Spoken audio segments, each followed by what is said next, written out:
Taarifa ambayo inatufikia kwa sasa ni kwamba mwanafunzi mmoja ambaye alitarajiwa kufanya mtihani wake mwaka huu katika kidato cha 4 ameaga dunia. Mwanafunzi huyo wa shule ya Juuni Secondary School amekufa kupitia ajali ya barabarani.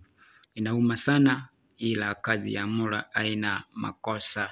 Inasemekana ya kwamba mwanafunzi huyu alikuwa kidato cha 4 na alitarajiwa kufanya mtihani wake mwaka huu ili kuhakikisha kwamba anapata maisha mazuri mbeleni.